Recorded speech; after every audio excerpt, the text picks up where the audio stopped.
We've got a result. Handshakes. What? I think Gukesh might have just resigned. And Hikaru takes it. Jabaku immediately goes for the threat against the pawn. Huge trouble now for him. Oh, he blundered. That's the one winning move in the situation, and Sindarov finds it.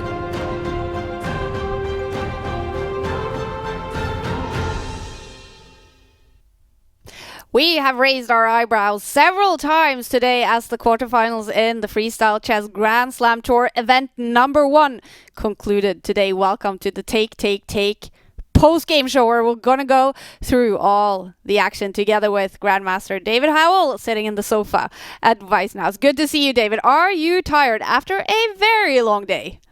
It's been a long day, Kaya.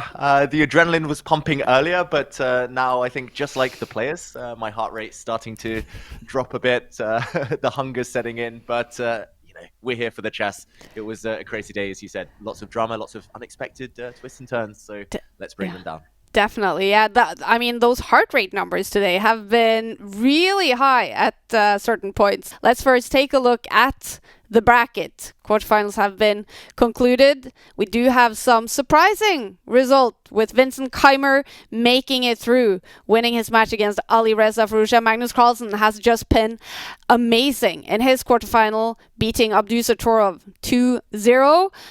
Massive drama between Sindarov and Hikaru Nakamura, and then Fabiano Caruana crushing Gukesh in that quarterfinal to make it through to the semifinals. And let's just jump right into the most recent action, David. And that was between the 19-year-old Sindarov, who wasn't even supposed to be here. Anand pulled out of the tournament and he was invited last minute, and here he is in a quarterfinal against Hikaru Nakamura. They drew the game yesterday, so today if we had a winner, that player would make it through to semifinals, but it was another draw in their game, and that meant it had to be decided in tiebreak. So first of all, were you surprised to see Sindarov being able to take Hikaru Nakamura to tiebreaks?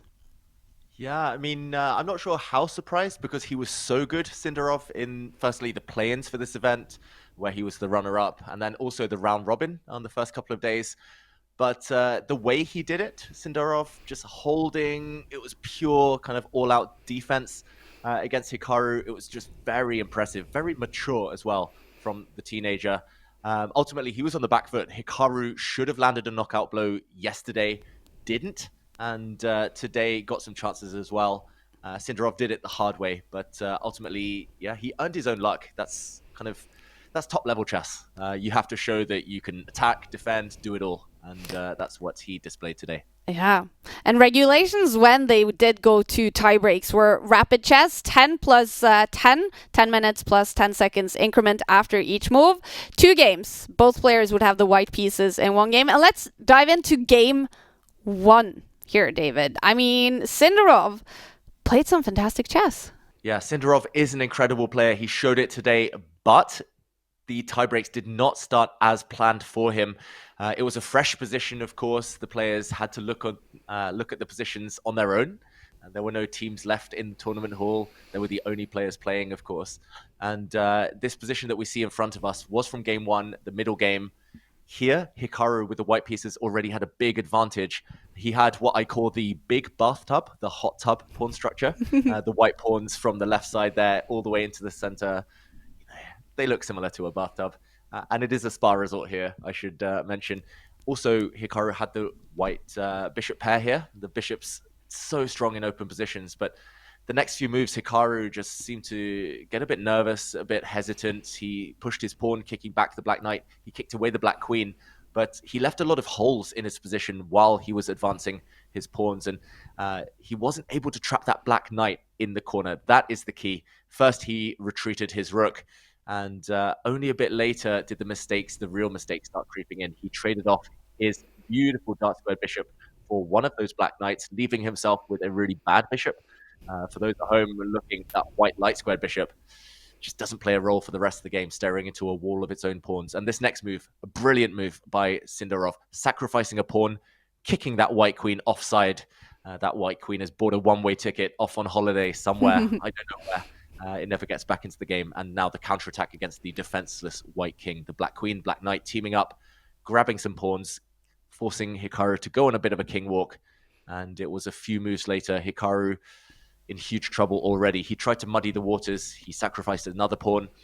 And in a moment, he tried to even sacrifice his queen. But Sindarov, just so cool, so calm and collected, did not blink. First, he defended his queen. A queen trade would have allowed the black pawn to run through.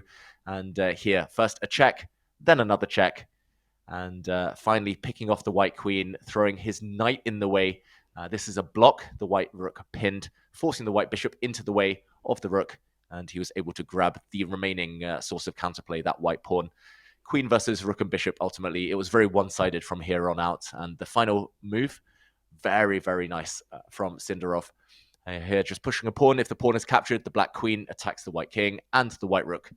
Double attack. And Hikaru just resigned. It was actually one-way traffic. It looked like a difference in class. Kaya, I've got to say, the second that game, Hikaru just not quite at the level we kind of expect from him these days. Yeah. Wow. And at this point in the tiebreaks, Hikaru Nakamura is in massive trouble. He has to make a comeback. He's in a must-win in that second tiebreak game. What happened in that one, David? Because it looked like Hikaru maybe would be able to make that comeback. Yeah, it's not easy in freestyle chess. Starting with the black pieces, you normally have two strategies. You can either just sit back and react and kind of counter strike when you get given the opportunity, assuming that white chooses to come for you, chooses to dictate the play. Essentially, it's like in other sports, counter-attacking strategy. Or you just go all out. And Hikaru kind of chose the latter of the two, but he was able to get his type of position. He was able to start pushing pawns. He won a piece. We see the position in front of us. Hikaru with the black pieces simply has an extra knight. And yes, Sindarov with white has a couple of pawns for it, but it really should have been just a cleanup job here. A matter of technique, as we say in chess. Hikaru, he's like the ultimate endgame player, maybe up there with Magnus Carlsen on his day. But we saw the white pawn starting to advance. Hikaru got greedy, grabbed a pawn on the other side of the board. And when the white bishop came into the center next move, this is where Hikaru, with the clock ticking down, started to panic. He was so close to winning. Maybe bring the black bishop now back into the fray, back into the action, would have been the best way. The black king also coming across would have been the moves to kill white's chances on that queenside flank. You just need to bring pieces across. But instead, he shuffled his rook out of the way and allowed white to create a very powerful pass pawn. And this just helped accelerate Sindarov's counterplay here. And the white bishop dropping back in a moment was very nice. Threatening checkmate, the white rook coming to the top of the board. The black king actually trapped. This gained a valuable tempo. Black here, had other moves. Probably should have played other moves, but this allowed a check, this pawn push. A check from the white bishop, and Hikaru realized only after he moved his king out the way and the white pawn pushed forward that there's no way of stopping the white rook from coming to the top of the board, checking and supporting the white pawn from promoting. Hikaru was about to lose material. If the black king comes across now, the white rook would have also stepped across with a check. Hikaru played one last move and resigned, about to lose his rook for white's pawn. He would have been material down, no chance. And we saw it on the camera. We saw it in the playing hall, Kaya. Hikaru shaking his head, just confused, disoriented. I don't know what hit him, but it was maybe just the nerves. We saw it in the heart rate, right? Hikaru just not at his best today. Massive heart rates there. We did see sort of in those moments when Hikaru made that blunder, his heart rate was way beyond 150. Sindarov, when he saw it, jumped to, look at that, 171. I don't, even when I'm out running, I don't know if I get that high. What is it like? You can see it on him as well, like he's shaking. What is it like to play chess when your heart rate is going through the roof, David? Yeah, I don't know how he does it, Sindarov. I've seen the likes of Fabiano as well, the heart rate skyrocket like that. I hope we have doctors here on standby. Yeah. It reminds me of that famous saying, Kaya, it's like, call an ambulance, but not for me. But both of the players there, I was worried about them. I think Sindarov was trying to get the adrenaline out of him by shaking his leg, shaking, his chair. Hikaru was trying to keep a poker face, but clearly he was feeling the heat too. And I mean, this just proves chess is a sport. They burn calories. You know, they go through the ups and downs of the real battle. Yeah. Well, a big up here for Sindarov, knocking out Hikaru Nakamura to make it through to the semi-finals. I feel like this battle between these two started already the night before the quarterfinals when Sindarov made that surprise pick of Hikaru, who he could have chosen Abdusattorov, his teammate. We thought he wouldn't do that, but he could also have chosen Gukesh. He chose Hikaru Nakamura, surprised Hikaru by doing that. We saw these behind-the-scene images from Gotham Chess Levi Rossman. Magnus Carlsen super surprised when that happened. And then the fact that he was able to pull through and actually beat Hikaru Nakamura. I mean, for Hikaru, this must be crushing.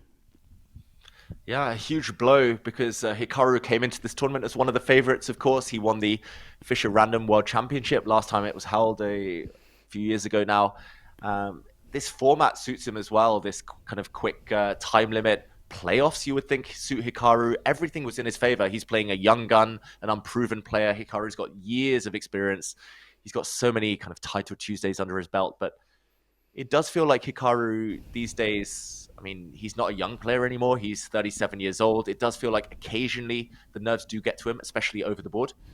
And it played out. That aura of invincibility no longer there. Sindarov didn't fear him, picked him at dinner, and was rewarded for his courage. Big surprise, Kaya. Sindarov just, he's the kind of the fairy tale of this tournament so far. He just keeps going and going and going. And let's hear from the fearless 19-year-old from Uzbekistan, Sindarov, making it through to semifinals. Yeah, I was really happy to go to semifinals, and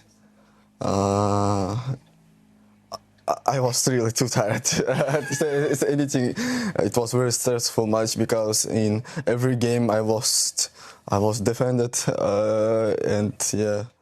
Playing for 6 hours today, Sindarov, to make it through to the semifinals. He says it, and he must be very tired. And I'm wondering actually today, David, were players and commentators more tired than usual with...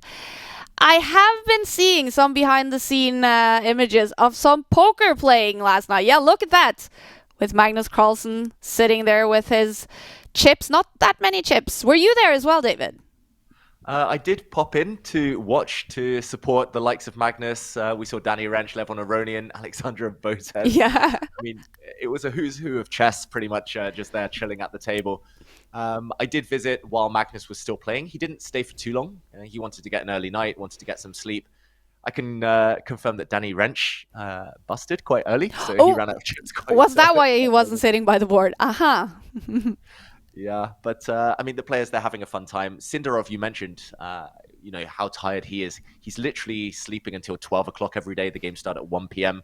He's yawning for the first 2-3 hours. Wow. I don't know what he's doing at night, but yeah, it's the players clearly keeping busy. Reminds me of a young Magnus Carlsen. He would often, sleep as long as he could until game start. Even if it was 4 o'clock the game started, he would sleep in. But do you know who won the poker? I'm not sure who won the most. I know that our good friend in Norway, Askild, won a lot of money. I'm not going to say how much, but he cleaned up towards the end. He had to buy himself back in a few times, but did very well. Magnus made a small profit, I think. And Sverre, again, a good friend of ours, Norwegian former world number 2 poker player. He was playing too. I think he was doing very well most of the way, but got taken down by Askild towards the end. Oh, nice one for Askild. Congratulations. There was also a Super Bowl game going on last night, being in Europe. It's very late at night. Did you guys watch that, or were you sort of sensible about it and just check the results when you woke up? I didn't, but I can confirm that Levi Rossman, Danny Rensch, and the other Americans here, they were watching the Super Bowl. I was playing Avalon as usual with Fabiano, with Danny, with some others, and Danny made a quick exit from the poker and then the Avalon to go and watch the Eagles win. But I mean, the players, they want to take their minds off things. They don't have to prepare chess, so they like to keep busy somehow and unwind. We've covered Hikaru against Sindarov. Super exciting matchup there in quarterfinals. We have 3 more to talk about. Magnus Carlsen, he won the first game yesterday against Nordebek Abdusattorov. And let's just say it out loud. He crushed Abdusattorov. He was playing some fantastic chess, Magnus. Yeah, yesterday, the first game of the quarterfinals, he won in 23 moves. Today, the second game, the reverse encounter, and he made it look easy. He made it look effortless, Kaya. He provoked Abdusattorov a bit. He knew that Nordebek would have to come for him. So Magnus was playing it quite cool at the initial stages, but he saw a mistake. He pounced on it and never let his young opponent back in. And here we see the closing stages of the rook endgame. I think the moral of the story is don't take these youngsters don't go into endgames for these youngsters if you're facing Magnus Carlsen. Yeah. He just outclasses these young guys. And also noticeable that he could have taken a draw any time he wanted, Magnus.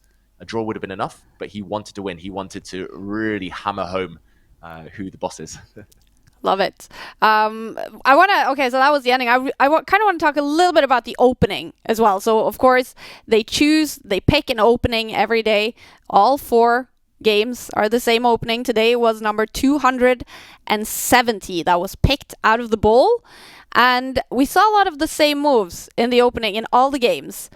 But Magnus, okay, let's hear. Magnus went into the confession booth. Let's hear what he said quite early in the game. I must admit that I'm a little bit surprised that they talked for 10 minutes and they all came up with the same first move.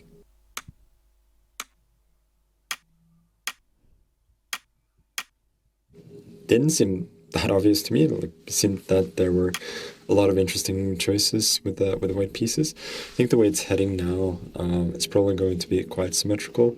Obviously, with the extra half tempo, white is always going to be the one pushing a little bit, but it doesn't look super dangerous to me. So I'm reasonably satisfied so far. And he was right to be satisfied. Magnus won that game, choosing to play something very different with the black pieces than the 3 other players with the black pieces. What is that about, David?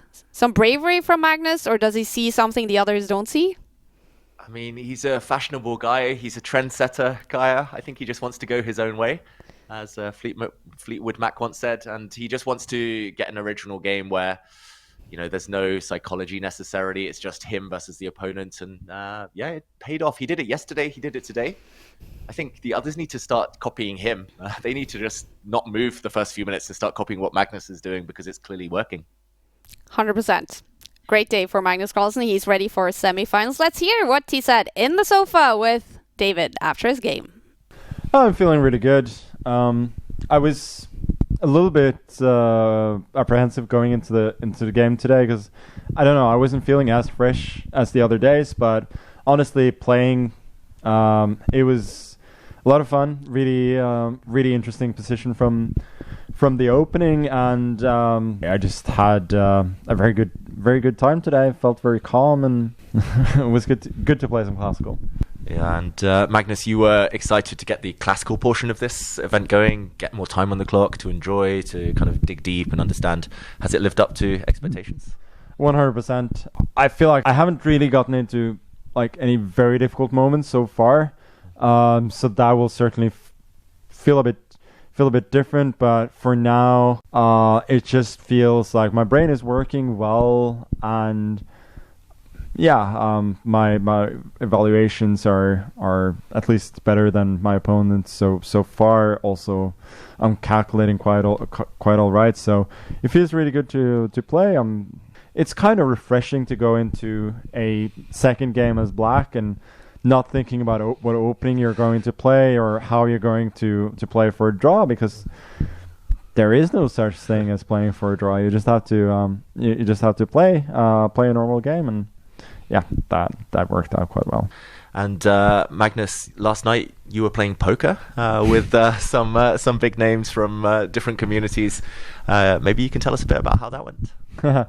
Yeah, I'm a married man, so I went home at 10:30 and let the others play late into the night, but it was fun. It was a good time for sure. I always enjoy those little cash games with friends. It is very nice to have sort of a family atmosphere at this tournament. Like, I'm not necessarily the the person who has to socialize the most, but I enjoy having the chance and the community dinners and so on.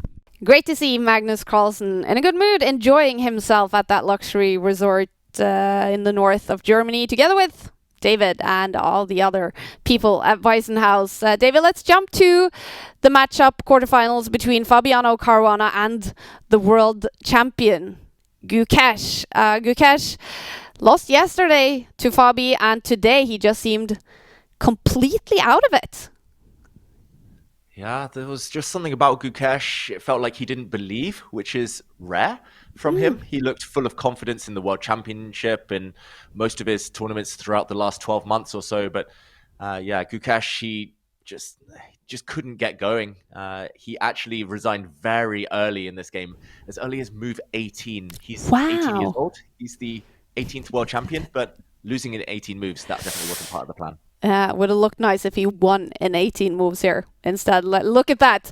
Fabiano drinking some water. He looked even surprised when Gukesh resigned that in only 18 moves. Now, does this tell us mostly that Gukesh is tired, out of form, or does it also tell us something about Fabiano Caruana in this format, freestyle chess?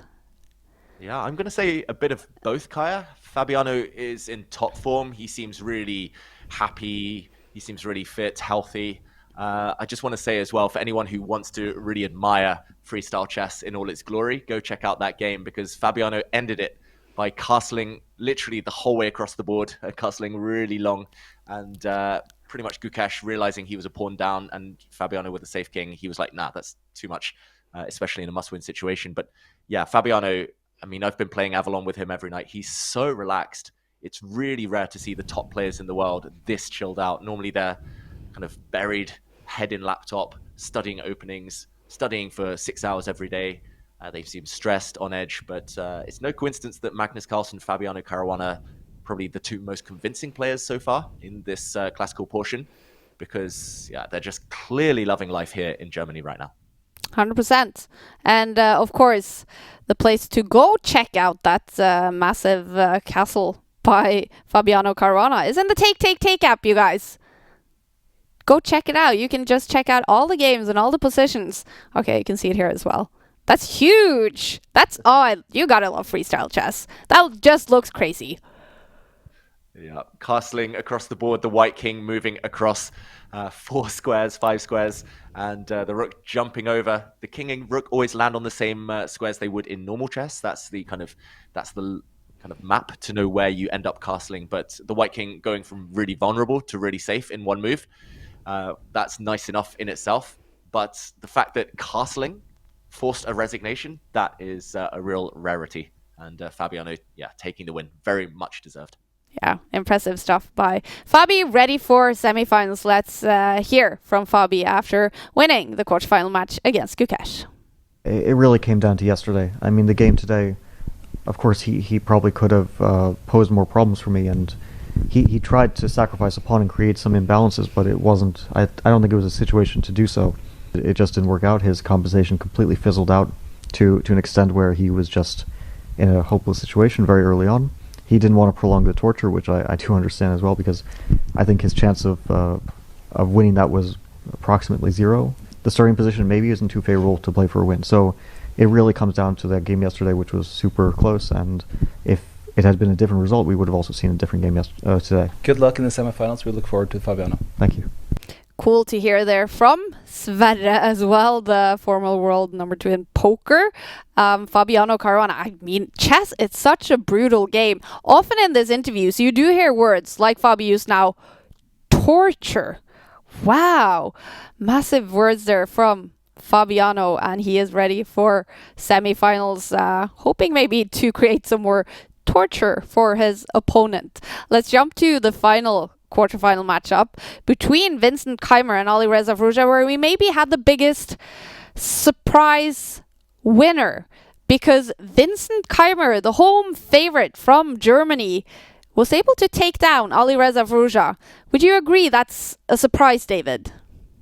It's definitely a surprise, Kaya. I wouldn't say it's kind of out of the blue or anything because Vincent's such a great player, but Alireza was super convincing in the round robin stage. So day 1, day 2 of this event, he was, he came out on top of that round robin. He was really kind of sharp, really aware. He looked confident, looked happy, but something happened yesterday.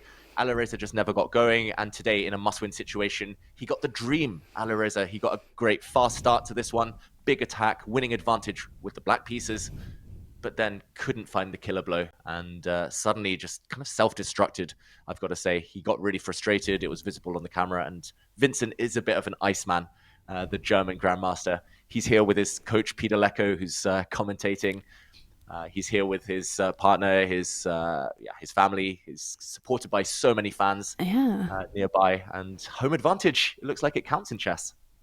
Really does, yeah. How cool for Vincent Keymer. Would you say this is one of his biggest achievements so far in his career?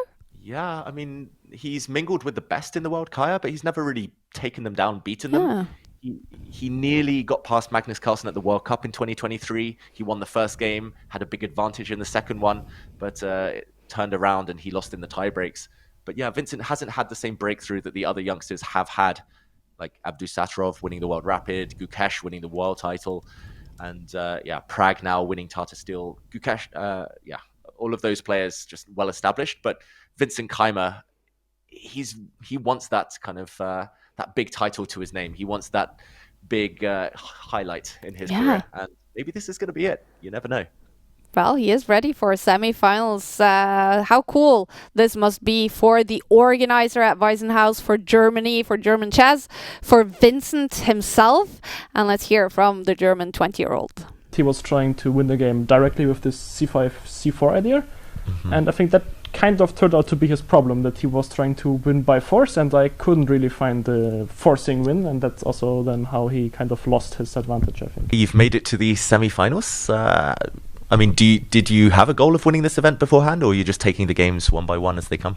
Yeah, I have to take the games one by one. There's too many strong players here so that you can actually say, okay, this is the minimum goal. Of course, it would have been kind of unpleasant to drop out before the quarterfinals, and then facing Alireza. Okay, it's great to win the match, and now it's not getting easier. No, and I guess you know your opponent for the semifinals. Yeah. What are your thoughts on that one? Yeah, I mean, once you start winning the match, you will have to face him at some point usually, yeah? I mean, it's very unlikely that Magnus drops out by himself, so it will of course be a tough match, but I'm looking forward to that, and I felt that in general my shape compared to the first Rapid days has been quite good. Like today again a bit shaky, but the game yesterday I felt was quite nice. And a lot can happen here. I mean, we're... as it's called freestyle chess, it's much less stability for all of us. Vincent, congratulations winning the quarterfinals against Alireza, and best of luck against Magnus tomorrow. Thank you. Vincent Keymer knocked out Alireza Firouzja, and he is now ready for semifinals, which will be a tough one. He's up against Magnus Carlsen. These are the semifinals starting tomorrow. Best of 2 games. The first one will be tomorrow, and then the second one, colors reversed, on the day after. Vincent Keymer against Magnus Carlsen. Sindarov against Caruana. Let's get your predictions, David. Will we see Magnus and Fabi just going through to the big final, or will we see some upsets? Kaya, I don't know about you, but I always love an underdog. I do too. Yeah, here it's not just a clash of generations. Carlsen, Keymer, there's a big age gap there. Same with Caruana, Sindarov, but it's also a clash of massive favorite against massive underdog. I'm not a gambling man. I'm not going to predict against the odds here. I think Magnus and Fabiano just look in such good form that they have to start as big favorites. But if it gets to tie breaks, if we see blunders, if we see nerves, you never know. Maybe one of the youngsters will win. It has been kind of this changing of the guard in recent times. But freestyle chess seems to favor the more experienced player. So we'll see. But I think Magnus, big favorite. Fabi, maybe that one's going to be closer. I would love to see tiebreaks either way. How cool. Let's hope we get some drama in those semi-finals. And it's been all about the chess and some good moves over the last few days. But leading into the first freestyle chess event, it was all about drama with this fight between FIDE and Freestyle. With Magnus Carlsen, would Freestyle be allowed to name a Freestyle world champion at the end of this Grand Slam tour? FIDE saying you cannot take that title. Back and forth. And yesterday, you revealed to us, David, that there was a player meeting with all the players at Weissenhaus, plus someone joining via link. We saw a picture from that the players were gathered there. There were no cameras. They were just, only the players there talking. And today there's been a press release by Freestyle where the headline is Freestyle Chess Grand Slam participants agree on Freestyle Chess champion title, meaning they have dropped the world champion title. So, do you know anything more about this, or, does the players sort of seem to now be, okay, we've come to a conclusion, let's play chess? Yeah, I think essentially the fact that the meeting was held during a tournament meant that the players were less inclined towards drama. I don't think they wanted to get too distracted from the chess. It was nice to see them gathered. I was trying to eavesdrop. I literally had my eyes up against the, glass. I just hope they couldn't see me yesterday. But I had dinner with Magnus, and he said the players all seem to be on the same page. I don't think they want a war. They don't want any kind of anything to kick off. It does feel like a bit of a victory for FIDE. I think this title, or at least the way it's being named this season of Freestyle. But yeah, it's just nice to see the players on the same page. I don't think there'll be a union yet, Magnus said. I think they want to be kind of kept in the loop more with tournament organizers. I think they want maybe one common voice to kind of come back and kind of show what their demands are, show what they want to see from the chess world, what suits them. But it does feel like, this is maybe the first step towards peace with FIDE. Yeah. And who knows where it goes next.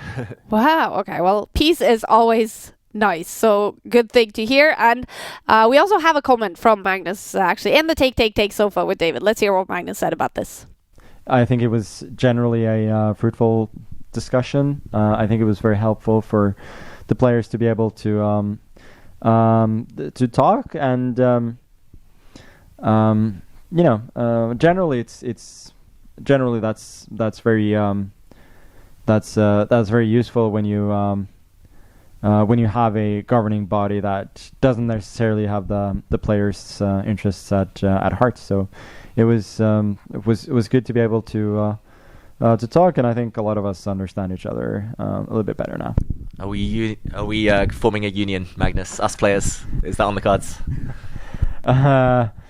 Let's not get into that too much. All right, good to hear from Magnus. And David, I have to say, you are commentating in the live broadcast for Freestyle Chess. You are doing interviews in the Take sofa, and here you are doing the Take post-game show. I mean, good job. Wow, you must be tired. What can I say, Kaya? I love chess. I love you guys. I just love being here. I'm very blessed. I'm very lucky. I just want to share that kind of feeling, the experience as well with everyone at home. It's been a unique week. I'm not sure I can keep this up for much longer, but I'll try my best. We're halfway through the tournament now, and I'm loving every single second. And I have to say, I was listening to the live broadcast today, and you said to take or not to take. Take. Appreciate getting take in there, David. Thank you. All right. You go and have some dinner, get some rest. We'll see you again tomorrow. Thank you so much for your insight and analysis, David. It's a pleasure, Kaya. Anytime. I'll see you same place, same time tomorrow. Exactly. All right. And to you guys at home, thank you for watching the Take post-game show. Join us again tomorrow, where we will look into the first day of semifinals. In the meantime, enjoy chess, and we'll see you again tomorrow.